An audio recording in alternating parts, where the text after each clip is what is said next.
Rise and shine mga ka-RSP, narito na ang gabay, patnubay, palala at prediksyon mula kay Master Hans Kua.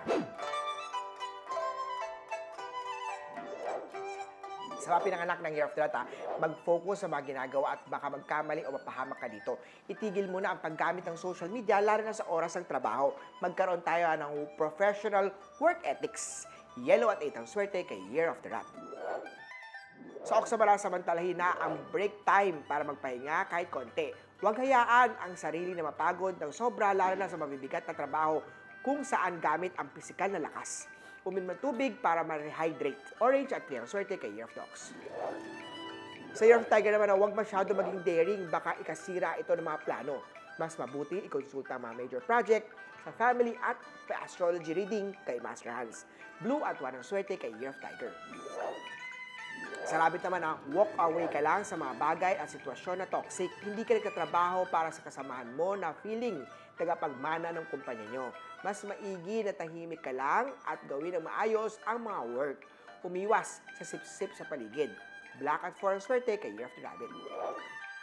Sa Dragon naman, ito ng araw upang mag-propose sa bagong idea o plano. Kasama din ang pag-ibig. Makakatulong ang pagsuot ng red na underwear o magsuot ng love amulet tulad ng rose quartz, sing-sing, o ruby. Pink at 6 ang swerte kay Year of Dragon. Sa Snake naman, may makakaalala sa iyo na matagal mo nang nakausap. Sikapin na ma-entertain siya kahit sandaling chat.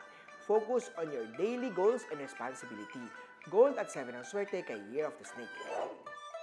Sa Year of the Horse naman, matatanggal ang kulungkutan sa pag-ampon ng bagong pet halaman or makikilalang bagong kaibigan.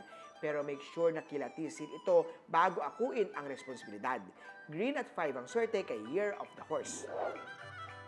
Sa Goat naman, huwag lang itutok ang pagpapaganda sa pisikal na anyo.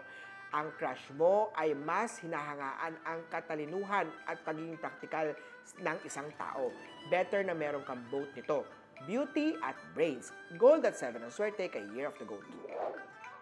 Kay Monkey naman, na hindi masamang pagsabihan ang mga inaarugang tao na maging praktikal sa buhay nila.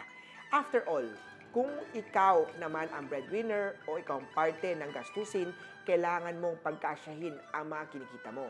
Green at 1 ang swerte kay Year of the Monkey. Sa mga Year of the Rooster naman, hindi masamang pagsabihan ang pamilya pagdating sa pagiging praktikal sa buhay. Tandaan na kailangan nating magtipid at huwag puro gastos. Green at 1 ang swerte kay Year of the Rooster.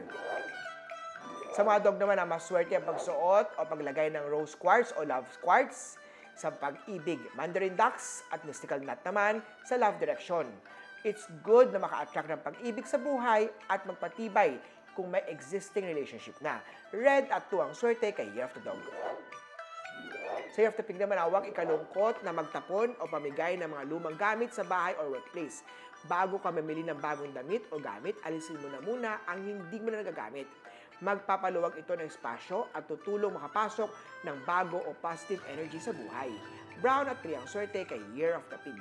Uli po ito po yung mga gabay, patnubay, palala at prediction lamang ni Master Hans Kua. Nasa inyong mga kamay nakasalalay ang inyong tagumpay. Kaya always be positive at i-claim ang mga swerte mga ka-RSP.